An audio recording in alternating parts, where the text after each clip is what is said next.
Assalamualaikum warahmatullahi wabarakatuh. Oke, kita akan lanjutkan lagi perkuliahan kita. Materi pada hari ini itu lumayan menarik ya. Jadi materi ini tentunya kalau kalian sangat memahaminya dan mungkin bisa mengulang lagi dari video saya, itu kalian bisa mengambil skripsi yang dengan topik machine learning gitu ya. Nah, jadi nanti dalam perjalanan materi saya itu akan saya berikan semacam hands on gitu ya, bagaimana kita membuat dari mulai data sampai muncul atau sampai hasil ya di model. Nah, nanti dalam penampilan saya juga akan kita sertakan Google Colab ya, jadi kalian bisa coba coding yang saya berikan di slide itu di Google Colab. Mungkin kalau sambil-sambil kalian boleh Google Colab-nya diaktifin ya, biar nanti bisa diketik gitu ya. Dan juga datasetnya itu sebenarnya saya sudah post juga di GitHub saya ya, di GitHub saya kalian boleh kunjungin GitHub saya. Jadi saya ada upload yang satu tadi malam gitu ya, jadi kalian bisa kunjungin. Nama GitHub saya itu Asrul Abdullah 99. Kemudian untuk datasetnya itu produktivitas padi. Jadi kita akan fokus pada model klasifikasi untuk linear regresi. Oke, apa yang akan kita lakukan pada pagi hari ini? Yakni ada beberapa tahapan ya. Kita akan melihat dataset secara keseluruhan, kemudian kita akan mengambil data ya. Kemudian kita akan memvisualisasikan data yang kita miliki itu untuk mendapatkan insight atau wawasan bagaimana kita melihat data. Kemudian data itu kita siapin untuk kita lakukan ke dalam apply model ML ya, machine learning algorithm. Dan nanti untuk algorithm saya akan tunjukin menggunakan linear regression ya, yang paling sederhana. Kemudian kita akan lakukan model ya, kemudian melatihnya, dan kita akan fine tune, artinya kita perbaiki kalau memang serasa model itu tidak terlalu tinggi akurasinya. Tapi kalau sudah tinggi, fine tune ini boleh diabaikan. Kemudian present your solution ya. Kemudian terakhir adalah launch. Nah, untuk hari ini itu saya belum nunjukin atau membuat ke dalam Streamlit ya, karena biasanya skripsi itu harus dibuktikan atau ditunjukkan dengan aplikasi web. Nah, nanti di akhir semester itu saya akan tunjukin ketika kita membuat menggunakan Streamlit gitu ya. Di ini satu semester ini target saya kalian bisa membuat skripsi di machine learning gitu ya. Nah, ini adalah contoh-contoh data set ya, public data set yang bisa kalian ambil ya. Yang populer ada UC Irvine Machine Learning Repository, ada Kaggle, dan ada Amazon AWS. Nah, tiga ini yang paling populer, tapi yang sering saya gunakan itu adalah yang Kaggle dataset. Nah, kalian boleh coba ambil datasetnya untuk dilakukan di rumah lagi gitu ya. Setelah kuliah saya, kalian bisa lihat video, kemudian diikutin gitu ya, diikutin. Jadi kalian paham. Jadi ini kan contoh saya, nanti kalian di rumah bisa ikutin dengan contoh yang lain gitu ya. Oke, nah untuk ini dataset yang saya berikan ke kalian, tapi untuk yang dalam slide ini saya menggunakan yang dataset ini ya, dataset padi ya. Ini ada di GitHub saya ya.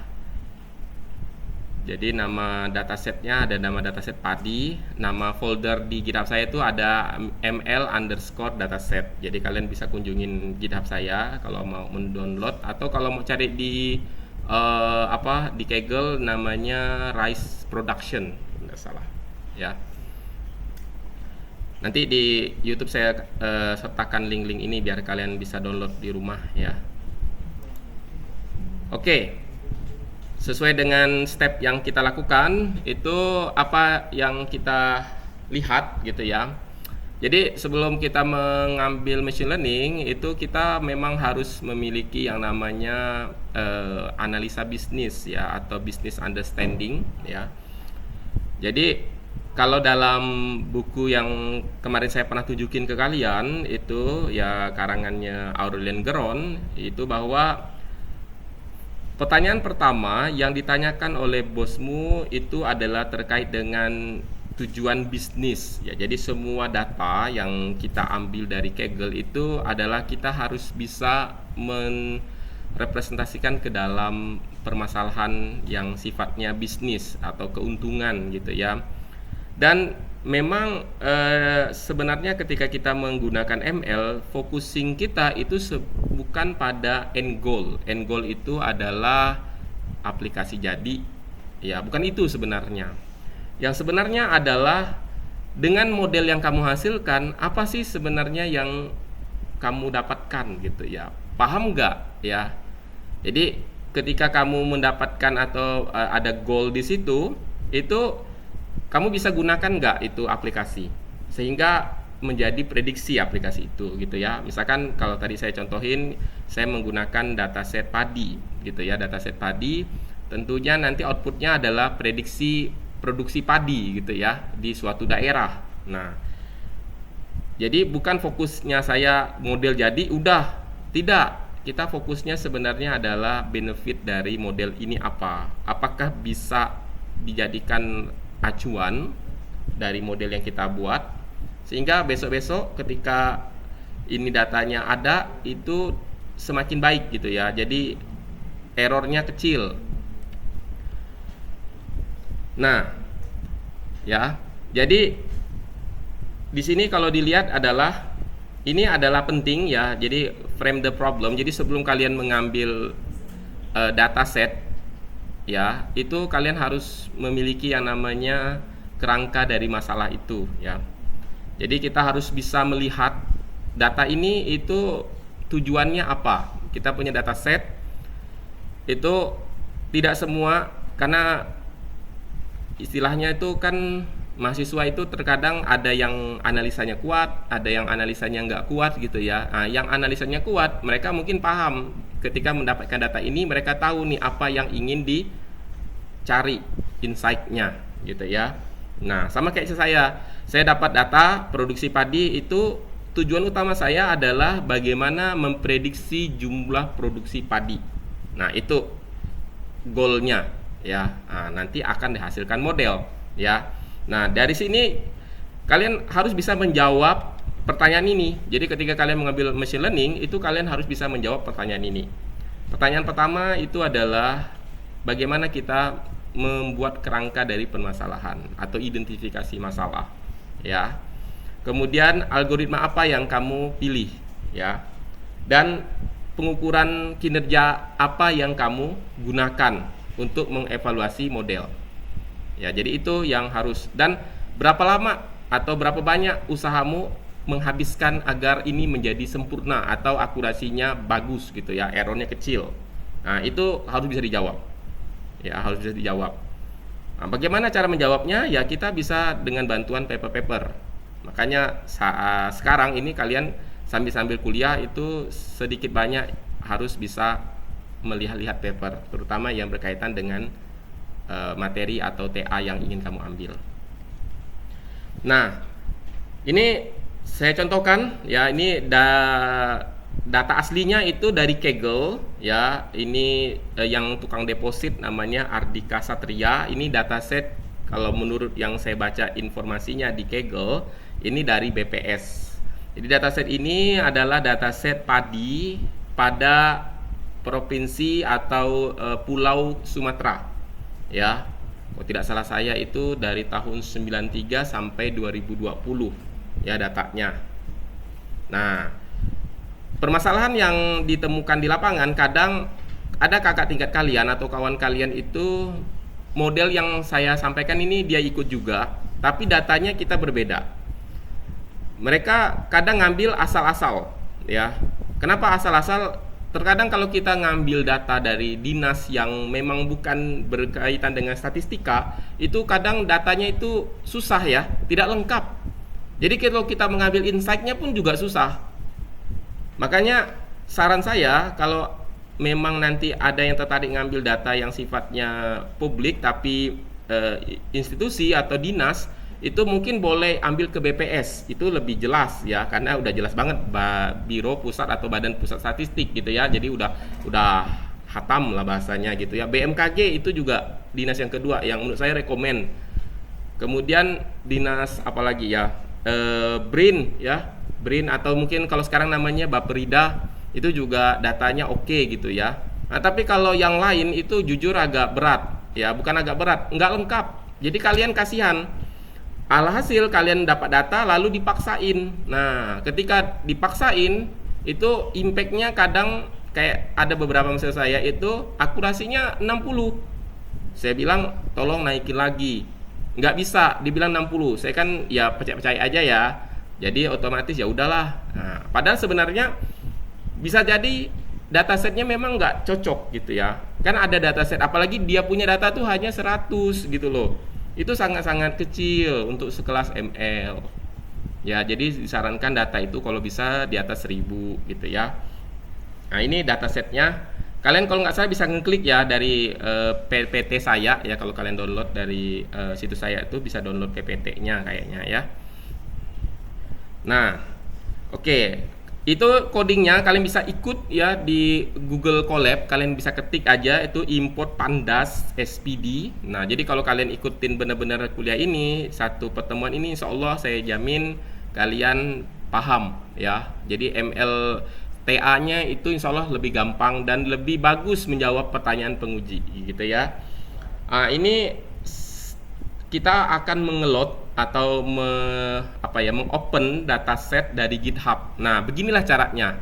Jadi ini saya kasih contoh, kita punya datanya kita push di GitHub ya. Kemudian bagaimana ngelotnya? Nah, gini ya.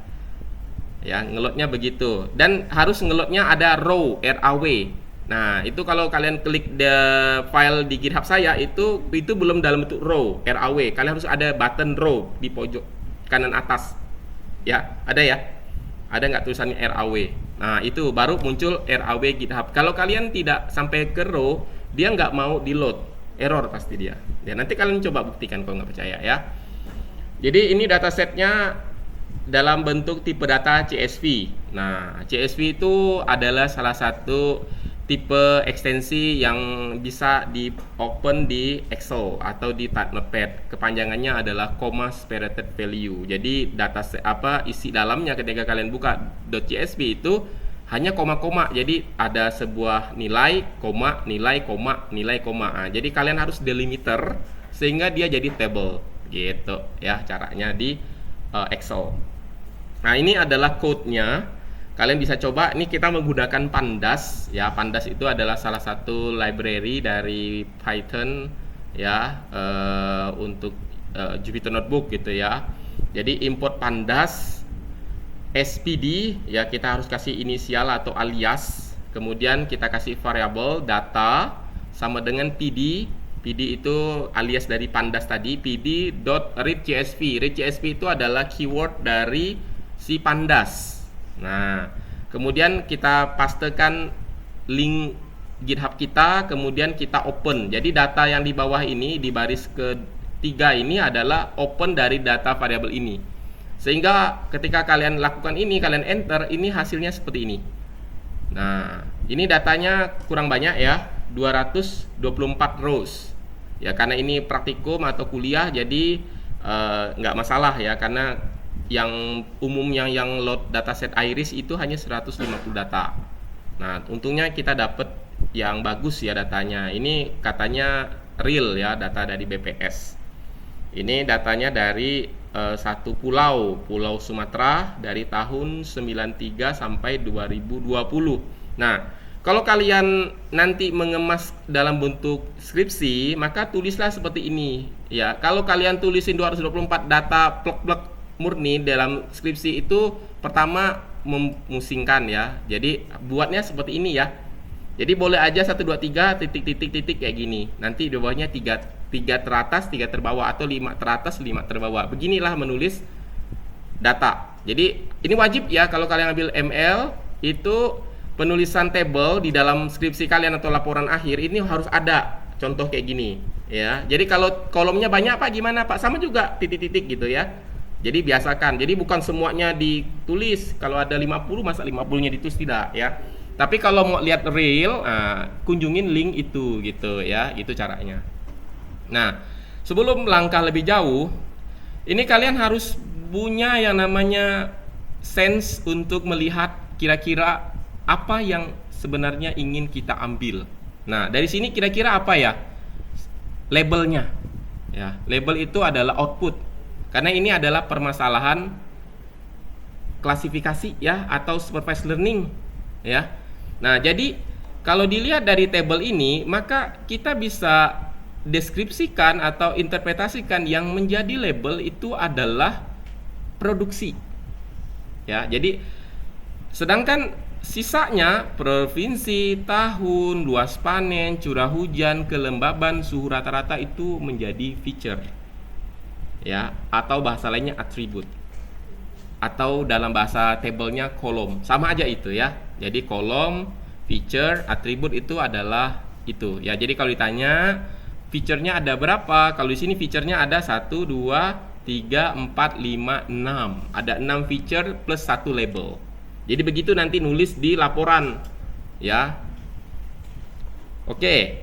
Kemudian kita lihat ya, di sini curah hujannya saya rasa dalam bentuk, kalau kalian lihat ini kira-kira dalam satuan apa ya curah hujan ini? 1627 dalam satuan milimeter. Tapi dalam satuan apa? Per tahun, per bulan, per hari. Kira-kira? Hah? Per tahun ya. Tahu dari mana per tahun? Pertama dari tahun ini. Nggak ada lagi itu bulannya. Jadi ini pasti per tahun dan sangat masuk akal kalau ini per tahun. Kalau ini per bulan bahaya, ini banjir ya. Karena 200 mm per hari itu bisa bikin banjir ya. Nah, kelembaban. Ini satuannya apa kelembaban? Per persen ya. Jadi 82% itu sangat lembab. Ya, sangat lembab itu berarti agak lecak-lecak sedikit lah tanahnya gitu ya. Nah, jadi kalau kalian punya dataset itu jangan tiba-tiba langsung apply model, dilihat dulu datanya, dipelajari dulu ya. Jangan nak nafsu langsung ke apply model, dilihat dulu datanya. Nah, ini produksinya gimana bacanya nih? Nggak ada titik komanya, nggak ada titiknya nih. Berarti ini 13 juta ya. 1.329.536. Kemungkinan satuannya mungkin kilo ya, kali ya. 1000 ton. Tapi ini tidak sampai 1000. Ini 1 juta loh.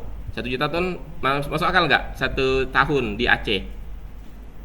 Masuk akal aja sih ke provinsi masalahnya kan ya. Masuk akal aja 1 juta ton ya. Nah, kemudian tahun 93 Provinsi Aceh. Kemudian luas panen. Luas panen ini berarti luas ini ya, luas wilayah gitu ya, luas yang dipanen gitu maksudnya. Ini tanahnya itu kurang lebih 323 hektar mungkin ya, HA satuannya, hektar are. Gitu ya. Jadi harus dibaca dulu. Kemudian suhu rata-rata itu 26,06 per tahun. Ya, hitungannya per tahun 26 derajat Celcius. Nah, kalau ini adalah padi, saya rasa ini suhu yang tidak terlalu optimal ya. Karena optimal biasanya di 27 sampai 29 gitu ya. Jadi padi agak suka yang agak panas-panas gitu ya. Oke, ketika kalian sudah tahu data ini, sudah bisa baca satuan-satuannya tanpa harus melihat deskripsi dari orang punya ya. Nah, sama juga nanti kalau kalian punya data, ngambil data dari BMKG atau dari apa dinas-dinas yang ada di Kalbar, itu kalian nanya ini kayak gitu ya, satuan ini apa, satuan ini apa. Karena apa? Karena kalau kalian nggak tahu satuannya, itu pasti nanti susah untuk buat ke model apa ya, masukkan ke otak kita itu loh susah. Karena kan kalau satuannya, misalkan satuannya senti, ya. Tiba-tiba ini kan kalau kita bilang satuannya senti kan nggak masuk akal ya, satuannya pasti mm. Nah kayak gitu. Jadi kalian juga harus punya namanya apa ya, ilmu dasar. Jadi kalau kalian focusing on pertanian ya kalian harus tahu ya curah hujan ini satuannya apa, kelembaban satuannya apa, karena dalam pertanian ini menjadi hal-hal fitur yang penting gitu ya. Nah, sehingga fiturnya ini ya dan labelnya ini ya. Jadi label itu saya sudah bilang ini adalah permasalahan supervised learning yang dimana produksinya itu sudah diketahui. Jadi kunci jawabannya itu sudah diketahui ya. Tahun 294 di Aceh dengan suhu seperti itu produksinya agak sedikit menurun ya, menurun ya. Bener ya? Menurun. Tahun 95 naik lagi. Naik lagi ya. Nah, sebenarnya kalian kalau melihat tabel antar tabel itu kalian harus bisa memahami gitu ya. Apa yang menyebabkan dia kok naik? Oh, kita lihat curah hujannya masih tinggi tahun 93. Kelembaban masih tinggi tahun 93. Rata-rata saingan agak sedikit lebih tinggi suhunya. Kemudian luas panen 339. Oh, berarti produksinya sangat dipengaruhi oleh luas panen.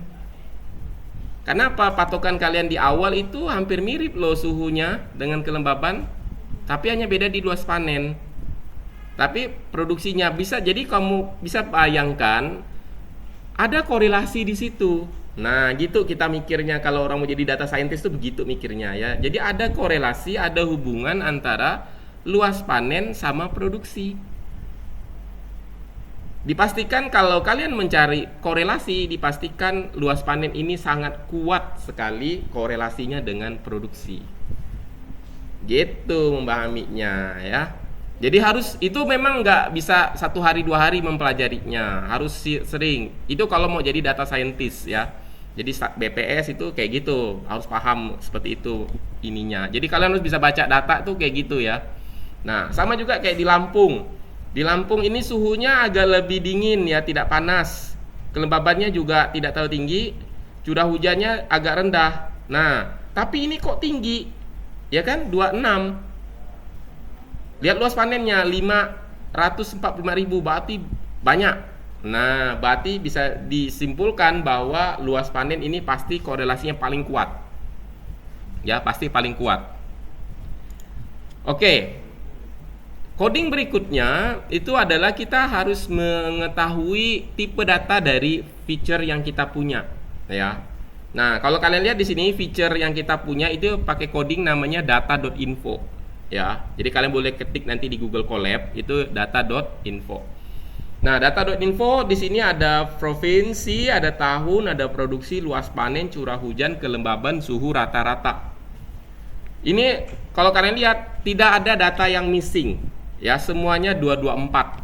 Ya, artinya tidak ada data yang hilang ya. Berarti proses pre-processing kita insya Allah agak aman. Karena kita tidak terlalu banyak melakukan pre-processing, alias kalau bahasanya rumah ini udah agak bersih gitu ya. Nah, kalau kalian punya dapat datanya banyak minus, banyak kosong, missing value-nya, artinya di sini ini berbeda angka-angkanya, berarti kalian punya tugas pre-processing wajib. Ya. Gitu ya. Karena ini datanya data bagus, data lengkap gitu ya, itu tahapan itu dilewatkan. Nah ya, dan ini kalian lihat data type, ada tipe data namanya objek. Nah, saya pernah mendengar atau pas hadir juga ya, ditanya oleh satu dosen kita ya, apa itu objek gitu ya di ML gitu ya. Karena kan kalau kalian mempelajari struktur data, objek itu beda ya. Objek itu seperti struktur data gitu ya kalau mempelajari struktur data. Tapi kalau di ML, objek ini gampangnya ya, saya nggak tahu itu benar, tapi saya biasanya memahami objek itu adalah dia isi datanya berupa string. Ya, jadi isi datanya berupa string. Provinsi itu kan kalau kalian lihat isi datanya ada Aceh, ada Lampung, itu kan string ya. Nah, makanya tipe datanya objek. Tahun itu karena angka, jadi tipe datanya integer. Nggak ada kan 993,5 kan nggak ada ya, 93. Produksi itu float. Karena apa? Ada koma-koma. Nah, jadi kalau ada koma-koma itu pasti float. Koma 00 pun float juga namanya, ya. Jadi koma nggak mesti harus koma 0, berapa, tapi koma 00 itu juga float, ya. Float itu pecahan ya, pecahan integer dan objek. Nah, kalian dengar ya, boleh nanti kalau lupa bisa kunjungin YouTube saya lagi. ML itu hanya bisa memproses data yang sifatnya numerikal atau angka. Oke, data yang sifatnya numerikal atau angka. Jadi kalau datanya sifatnya objek, ini dia nggak bisa. Kalau kalian maksain, maka harus ada proses yang namanya encoding. Nanti di tahapan ini ada encoding. Ya, kalian bisa cek nanti di PowerPoint saya itu ada encoding ya. Nah, jadi ini ya. Nah, objek itu untuk string, integer 64 untuk integer number. Integer itu bilangan bulat ya. Float itu floating number untuk bilangan pecahan. Oke. Terus kita akan melihat nih, ya, kita akan melihat karena fokus kita adalah pada provinsi, kita mau lihat di dalam provinsi di Sumatera ini ada tidak yang tidak seimbang. Oh, ternyata datanya seimbang, semuanya ada 28 data, berarti dari tahun 93 sampai 2020 itu ada 28 data, ya kan? Nah, Pak, bagaimana kalau ada yang kurang salah satu? Nah, itu harus bisa dilakukan inputer atau bisa di remove. Nah, kalau datanya sedikit kayak gini itu nggak bisa di remove, sayang, bukan sayang sih, nanti makin jelek dia karena datanya udah sedikit di remove lagi kan. Nah, jadi ada proses namanya inputer. Nah, nanti lah pertemuan berikutnya kita akan lakukan proses-proses begitu ya. Jadi ada handling yang harus kalian pahami ya. Ini saya hanya contohin ini secara dasar ya. Jadi dasar umumnya begini. Jadi kalau ini clear berarti handling yang aneh-aneh itu nggak usah dilakukan, cukup basically aja itu udah bagus ya. Jadi data provinsinya ada banyak kayak gini ya, ada Aceh dan sebagainya ya, datanya integer ya, integernya tuh karena countnya ya, bukan karena provinsnya ya. Dan ini keywordnya ya, jadi kalau kalian Pak saya mau lihat data di kelembaban, bisa nggak pakai gini? Ya bisa aja, tapi paling dia nanti agak aneh gitu aja ya. Makanya yang bisa dibuat kayak gini nih adalah data yang sifatnya ordinal ya, atau nominal ya, nominal atau ordinal. Jadi bisa dibuat kayak gitu. Oke, nah terus ini yang namanya describe. Describe itu adalah statistika dasar ya, deskriptif ya. Saya kan pernah ngajak kalian ya PropStat. Nah inilah dia. Jadi makanya saya bilang dulu waktu pas awal itu ML ini adalah basically-nya itu PropStat. Nah ini ya. Nah mungkin ada yang aneh, ada yang bisa nebak anehnya di mana? Ada yang aneh nggak? Ada yang hilang? Ada apa yang hilang? Provinsi. Kenapa hilang? Karena bukan data angka. Jadi nanti kalau ditanya dosen, loh kok ada yang hilang, atau kalian nyoba di rumah, kok ada yang hilang nih? Bukan hilang, bukan error, tapi memang dia hanya bisa membaca data angka ya. Makanya provinsi tidak ada ya, adanya tahun, produksi, luas panen, curah hujan, kelembaban, suhu rata-rata gitu. Nah, count tahu ya, count itu adalah jumlah data ya, jumlah data. Nah, di sini kenapa jadi pangkat ya? Jadi karena memang ini ya, banyak tadi ya. Ini eksponen ya, pangkat 2 gitu maksudnya ya. Ini luas panen, ini 20. Jadi intinya semuanya 224 data intinya ya. Count itu jumlah data. Min itu nilai rata-rata. Ya, bisa dilihat ya nilai rata-ratanya untuk tahun. Sebenarnya tahun ini pun kalau mau dirata-ratain pun nggak percuma ya, karena memang nggak bisa dirata-ratain, agak aneh gitu ya. Tapi ya karena ini data angka jadi kita biarin aja, nggak usah dilihat. Nah, kalau ini boleh nih. Produksi bisa kita rata-ratakan. Oh, berarti rata-rata di dalam Sumatera selama 28 tahun itu 1,6 juta ton gitulah ya. Luas panen, jadi rata-rata di provinsi itu luas panennya di Pulau Sumatera itu 374.000 hektar. Jadi itu sangat besar. Jadi tidak ada yang kecil, tapi mayoritas itu punya wilayah atau provinsi itu 374.000 hektar. Curah hujan rata-rata 2.400, jadi benar-benar sangat baik ya untuk irigasinya ya. Kelembaban itu 80% ya. Suhu rata-rata 26 derajat. Standar deviasi tahu artinya? kalau bahasanya simpangan baku. Simpangan baku itu jadi 8 ya, sorry, biar gampang melihatnya yang ini aja ya. Nah, 4,87 ya, kelembabannya 4,87 standar deviasinya itu terhadap min. Jadi plus minus. Saya kan pernah sampaikan ya, standar deviasi itu plus minus. Jadi bisa dibilang itu kebanyakan datanya itu berada di kisaran 76 sampai 84. Gitu. Kan plus minus 4 ya. Nah, itu. Jadi kalian bisa lihat data itu pasti banyaknya di situ. Jadi kan masih ingat ya aturan apa ya? Yang 2 SD, 1 SD gitu ya. 68% data itu berada di 1 SD. Ya. Kemudian 95% data itu berada di 2 SD. Nah, kalau 2 SD itu kalikan 2 kali 4,8. Ditambahin 80, dikurangi 80. Nah, jadi data itu 90% itu berada di situ.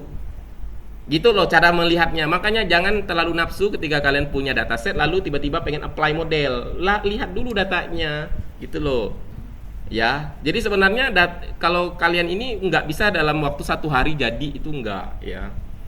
Kalau untuk apalagi kelas skripsi itu nggak bisa. Jadi kalian harus benar-benar paham. Nah, kalau kalian misalnya ada mahasiswa kayak saya gitu ya, itu saya pastikan itu bagus banget tuh. Ya, berarti anunya apa ya, pemahamannya gitu ya. Minimum nilai paling kecil dalam suatu rentang data ya, minimum itu kalian bisa lihat ya, kelembaban paling rendah itu adanya di 54,2, paling tinggi itu berarti di maksimum 90,6. jadi kalau kalian mendapatkan data ini sebenarnya kalian bisa membuatkan visualisasi dan bisa menjawab pertanyaan misalkan di apa ya, maksudnya suhu tertinggi di Pulau Sumatera itu pada suhu berapa? Bisa ditebak, yaitu 90,6. Paling terendah kelembaban kelembaban itu 90,6. Suhu tertingginya 29,85. Gitu, bisa ditebak dan bisa dijawab karena jelas gitu ya.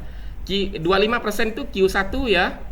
50% itu Q2 atau median ya, median nilai tengah. Jadi nilai tengahnya itu ada di 82,375. 75% itu adanya di Q3 84 ya, 75%. Jadi feature yang missing itu adalah provinsi ya. Nah, ini berikutnya adalah visualisasi ya. Visualisasi di sini kalian harus juga bisa membaca grafik ya. Nah, histogram saya nampilkannya pakai histogram. Histogram itu diagram batang mirip ya, bedanya dia rapat kalau histogram. Kalau diagram batang agak tenggang gitu ya. Nah, kalau kalian lihat di sini bisa kalian tebak tahun itu semua jumlah datanya ada 8 ya. Produksi kalau bisa kalian tebak itu yang ininya, yang produksinya di atas dari 250.000 gitu ya, atau 2 juta lebih, itu di sini ada kurang lebih sekitar 30-an ya gitu. Bacanya gitu. Luas panen itu yang paling ini adalah di berapa nih? Sekitar 240-an ya. 240 ini 90.000.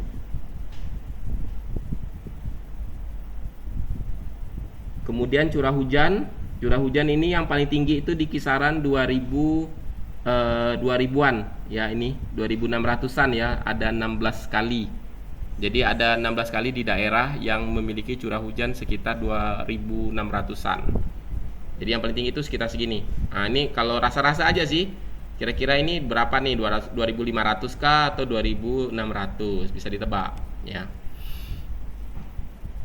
Nah, terus langkah berikutnya adalah kita membuat test set atau himpunan pengujian. Nah, kita menggunakan library namanya Trend Test Split ya. Trend Test Split.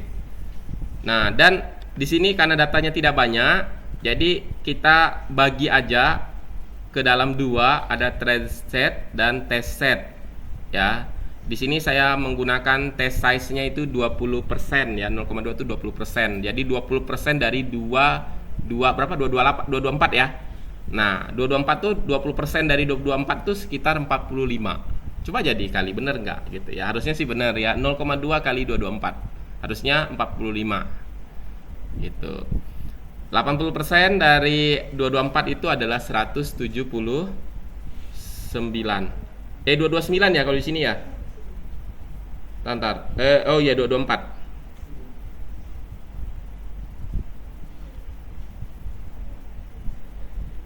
224 ya. Oke. Nah, data nanti 179 inilah yang akan kita masukin sebagai model. Sedangkan 45 data itu akan dipakai untuk testing, ya. Nah, ini kita akan coba discover lebih jauh ya, kita explore lebih jauh. Ini kita menggunakan plot namanya scatter plot. Perbedaannya Pak dengan histogram apa?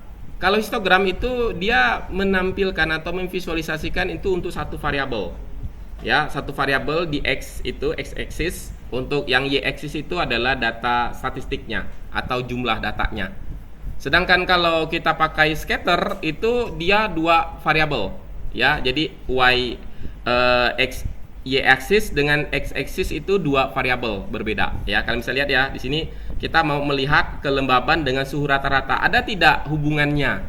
Ya, bisa dilihat enggak ada hubungannya kira-kira yang kayak gini? Ada enggak hubungannya? Yang gambar kelembaban dengan suhu rata-rata? Enggak terlalu kuat ya? Enggak terlalu kuat, tapi ada. Bisa kita lihat bahwa karena data yang kecil-kecil ini yang kadang membuat kita itu sulit untuk memberikan decision bahwa dia ini ada hubungan atau tidak. Kenapa? Karena ini kan bisa dibilang outlier ya jadinya. Kita kan mau bilang bahwa semakin tinggi kelembaban maka suhu rata-ratanya makin baik. Tapi ada data-data yang kecil-kecil kayak gini ada berada di situ, itu yang mengaburkan kita sehingga kita nggak bisa bilang begitu, benar ya? Sedangkan kalau kita lihat gambar sebelah itu kita bisa bilang begitu. Kenapa? Karena kalau kita lihat luas panen yang besar itu akan sangat berpengaruh terhadap jumlah produksi, gitu bacanya.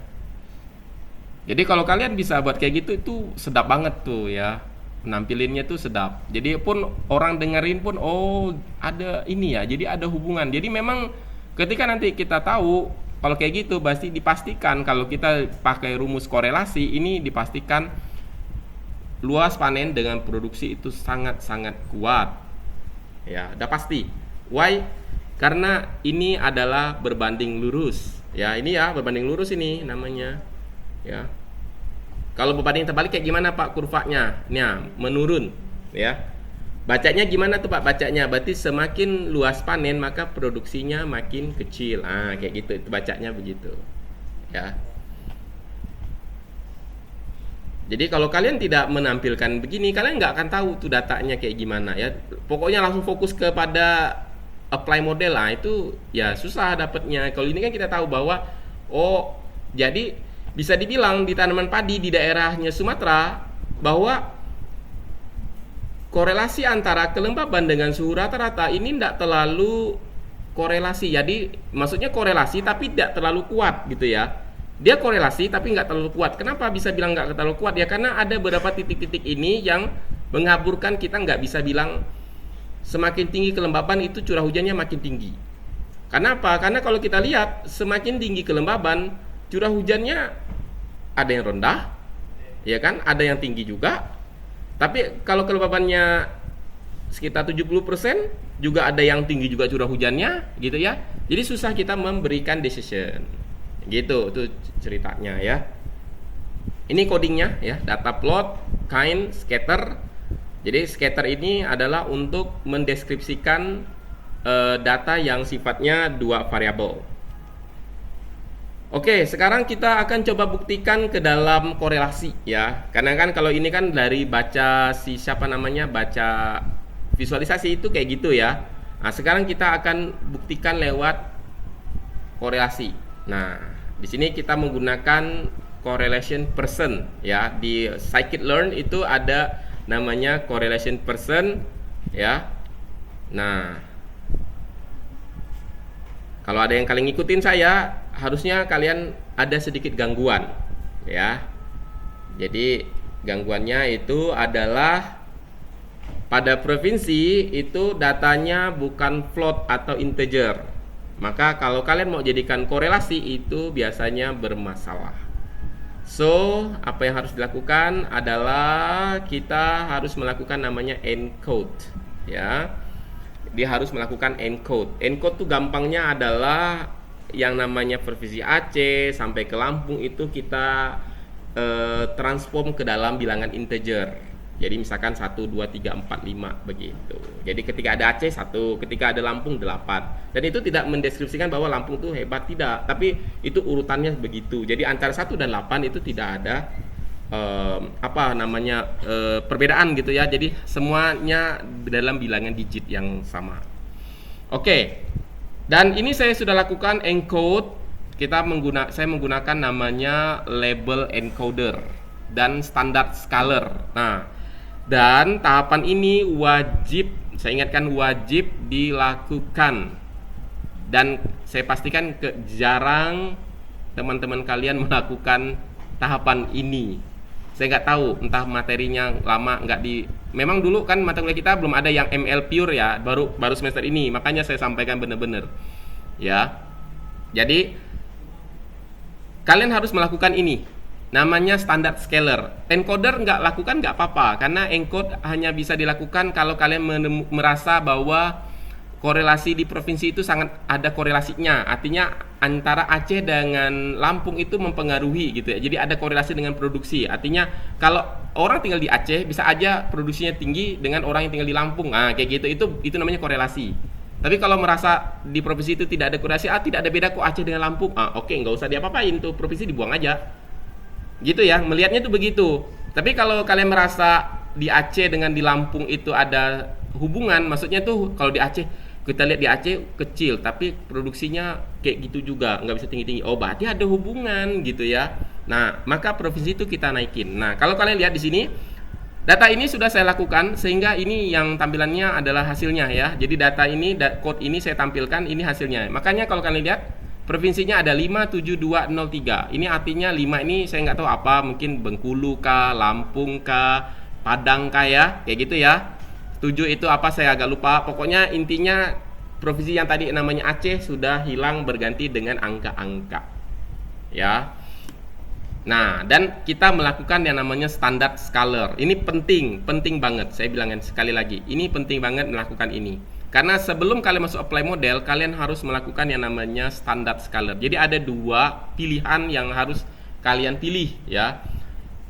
Mau melakukan standard scaler boleh, mau melakukan min max scaler boleh. Yang paling umum tuh biasanya min max scaler ya. Nah, jadi 2. Itu namanya standardis dan normalize ya, normalisasi atau standardis itu. Jadi standardis itu standard scaler. Kalau normalize itu min max scaler, dan itu wajib dilakukan sebelum apply model. Kenapa? Karena kalau kalian lihat di sini ya, semua data tidak dalam rentang yang sama. Itu permasalahannya. Maka wajib dilakukan standardis atau normalize. Kalau kita melakukan normalize, maka semua feature itu akan berada di rentang yang sama. Misalkan 0 hingga 1. Jadi provinsi itu 0 hingga 1-nya kayak berapa, tahun 0 sampai 1-nya berapa gitu ya, dan seterusnya ya.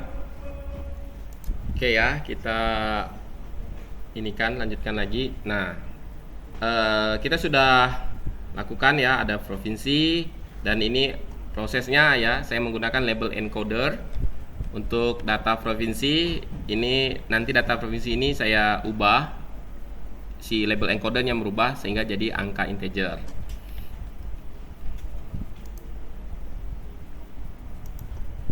Nah, ini adalah korelasi yang tadi ya. Jadi kalau dilihat ini sudah saya urutkan dari yang paling tertinggi sampai yang paling terendah.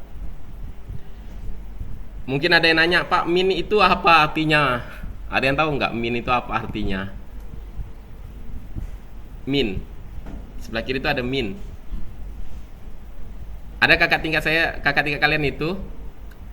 Ini min error, bukan ya? Apa itu min? Min itu adalah berbanding terbalik. Ya, berbanding terbalik. Artinya bisa aja ya. Kan berbanding terbalik dengan min ini kan artinya min dengan si produksi, karena kan patokannya produksi. Jadi negatif 0,05 itu dengan produksi. Jadi bisa bisa aja kita asumsikan begini. Semakin tinggi produksinya, maka kelembabannya semakin rendah. Artinya kelembaban yang rendah itu akan meningkatkan produksi. Nah, gitu loh bacanya. Turun. Nah, itu. Tapi ini pun kelembabannya itu tidak terlalu kuat, 0,0 alias hampir tidak berpengaruh. Ya, kalaupun berpengaruh itu hanya 1 atau 2%. Gitu bacanya ya. Curah hujan juga dengan produksi itu. Jadi bahasanya dari sekian banyak feature yang kita masukkan itu, maka kalau kita ambil garis besar itu hanya ya 3 atau 2. Yang paling benar-benar dominan korelasi itu hanya luas panen. Ya. Jadi kalau kita kasih keputusan bahwa ya provinsi oke mempengaruhi ya, karena 0,59 di sini. Ya, mempengaruhi. Tahun juga mempengaruhi, ya, tapi tidak signifikan. Berarti ya kecil juga sih, 0,18 itu kecil. Karena paling tinggi itu 1 ya. Jadi kalau udah 1 itu udah paling kuat. Jadi kalau luas panen ini kuat banget ya, 0,9 itu kuat banget. Jadi ini namanya korelasi positif. Bacanya gimana nih? Bacanya adalah semakin besar luas panen atau luas wilayah, maka produksinya akan makin meningkat. Itu bacanya. Ya, jadi kalau kalian menemukan negatif itu artinya bukan error ya. Bukan oh lo kok negatif, bukan. Itu namanya berbanding terbalik ya. Nah, di Algeron, punya buku Algeron ini mereka bisa kasih sebuah, kalau ini saya jadikan sebagai visualisasi, kayak gimana sih tampilan dari data atau visualisasinya? Begini. Jadi kalau kalian punya data itu korelasi positif 0,8, itu datanya tuh kayak gini. Ya, berbanding lurus tapi dia menanjak gitu. Nah, kalau 0,4 tuh begini datanya, dispersi gitu ya. Jadi kayak menyebar gitu. 0 itu gini. Nah, negatif itu hampir, cuma bedanya ini ke atas, ini ke bawah. Ya bedanya di situ. 0,8 begitu juga kuat, tapi ini jadi negatif 0,4 dengan 0,4 itu sebenarnya dua hal yang sama. Bedanya hanya satunya positif, satunya negatif. Tapi cara bacanya sama. Sama-sama kuat, tapi kuat di negatif, kuat di positif. Kuat di negatif itu berarti ada salah satu yang negatif, ada salah satu yang positif. Itu bacanya. Nah, kalau yang lain-lainnya ini semuanya adalah nggak bisa. Jadi kalau ada yang nggak jelas, nggak ada bentuk-bentuk kayak gini, ini semuanya 0. Jadi bahasanya kalau ini dibuatin suhu rata-rata ini kemungkinan bentuknya kayak gini-gini loh. Jadi kayak nggak berbentuk gitu ya, menyebar di mana-mana, itu 0 pasti. Jadi kalau kalian pandai memahami ini, sebenarnya dia dari sini tuh bisa ketebak mana feature yang kuat dan mana feature yang nggak ada korelasi ya, lemah gitu ya. Nah, ini kita coba buktikan ya. Saya coba tunjukin. Ini versi si Scikit ya, Scikit-learn. Ini versi Algeron dan ini korelasi yang tadi ya. Kita bisa lihat ya. Dari sekian banyak, yang agak cantik untuk bisa kita interpretasikan itu memang hanya luas panen dengan produksi. Why? Karena kalau kita lihat ini 0,8 bentuknya kayak gini. Ini mirip seperti yang ini ya.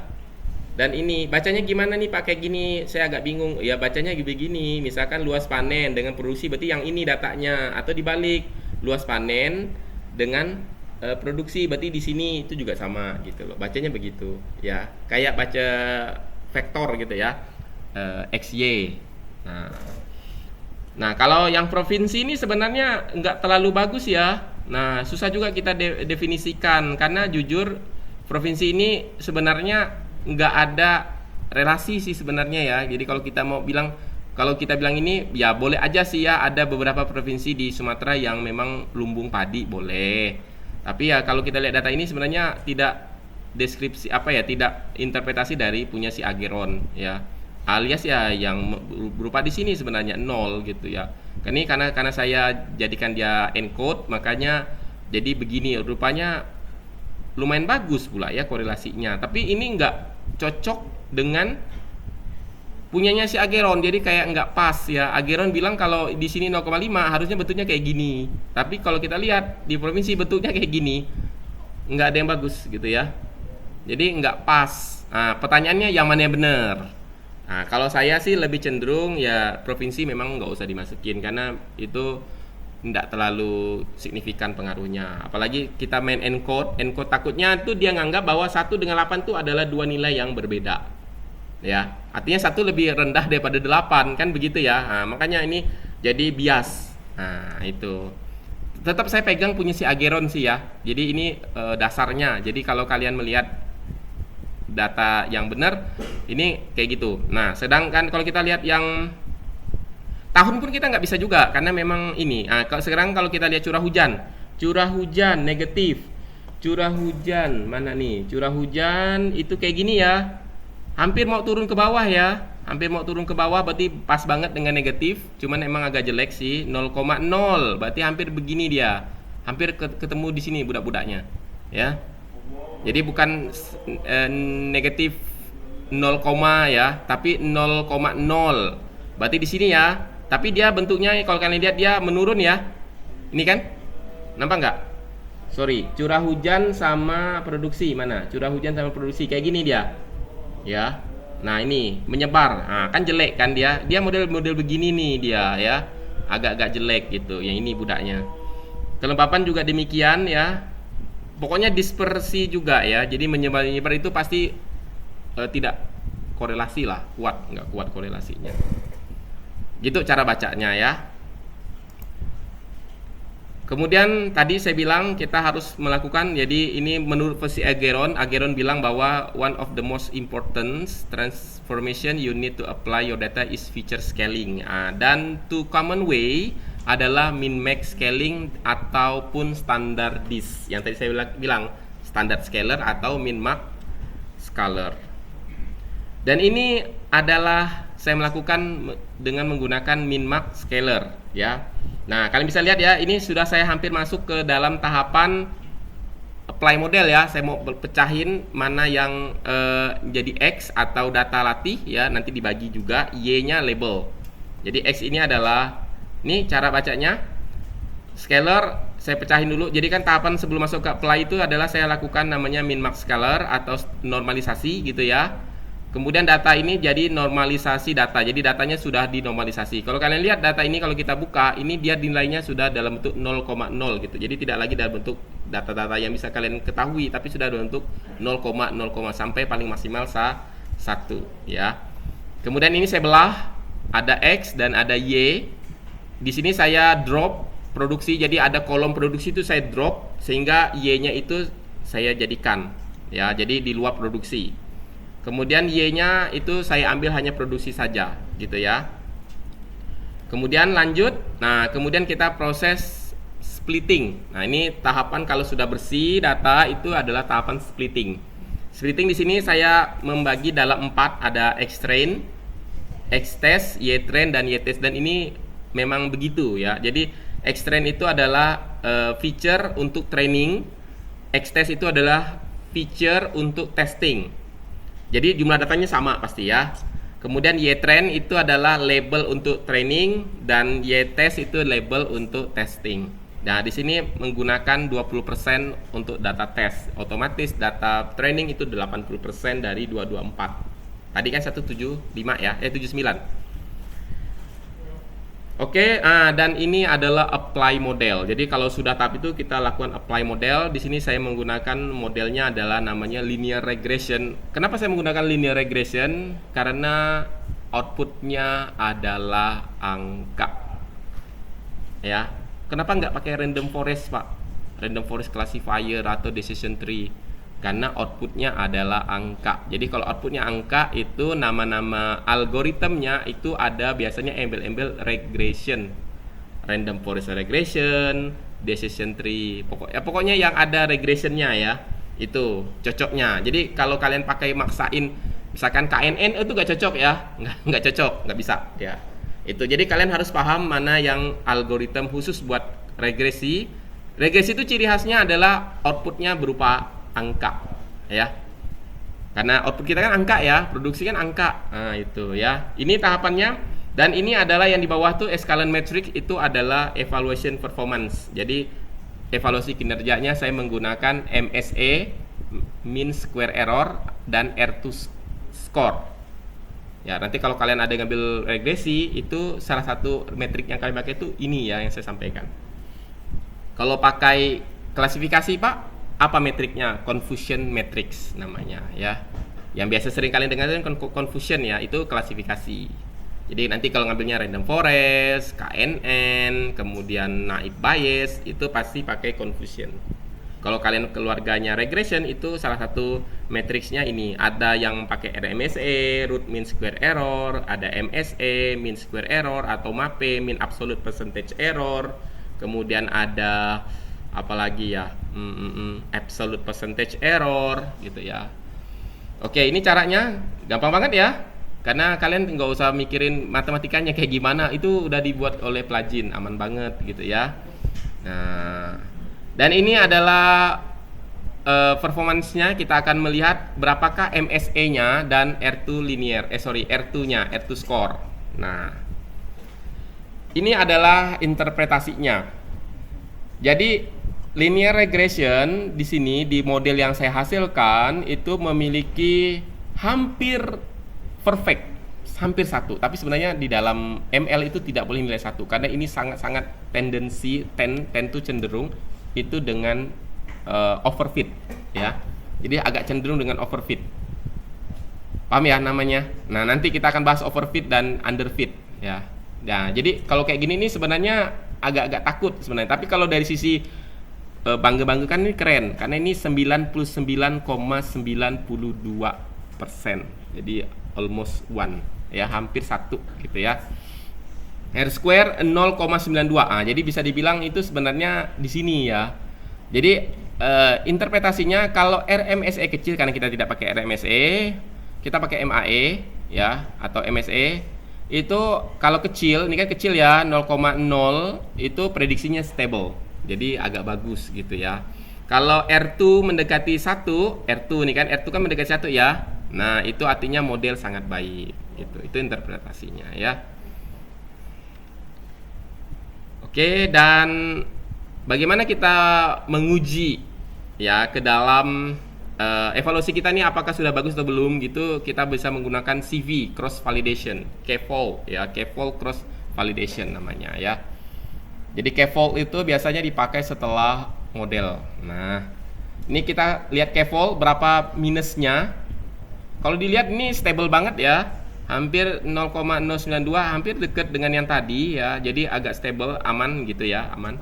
Ini CV-nya 5 ya, cross validation-nya.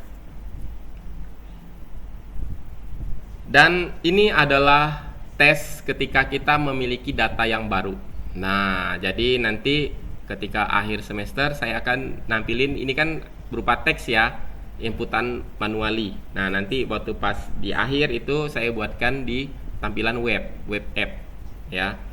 Nah, ini adalah data baru, ini bahasanya inputan atau keadaan data baru yang belum pernah dilihat oleh model. Berapakah hasil prediksinya? Maka hasilnya adalah 254.458 juta hektar juta ton ya. Jadi outputnya adalah 254.458 juta ton dari inputan provinsi nomor 3, saya nggak tahu provinsi mana ini ya, 2026, tahun 2026. Kemudian ini luas panennya 323.589 hektar are ya. Curah hujannya 1700 mm per tahun, kelembabannya 82, suhu rata-ratanya 28,6 gitu bacanya. Jadi inputannya itu, sehingga dapatnya adalah 254.458. Begitu, itu tahapan machine learning secara basically. Kalau itu kamu bisa buat, udah selesai dah skripsinya tuh. Udah selesai skripsinya ya. Asal bisa nunjukin, bisa menjelasin macam saya kayak gini, itu udah bagus banget ya. Di bawah saya juga jelasinnya aja udah bagus gitu ya, apalagi di atasnya gitu ya. Itu udah bagus. Ya, jadi begitu ya bacanya ya. Oke, sudah.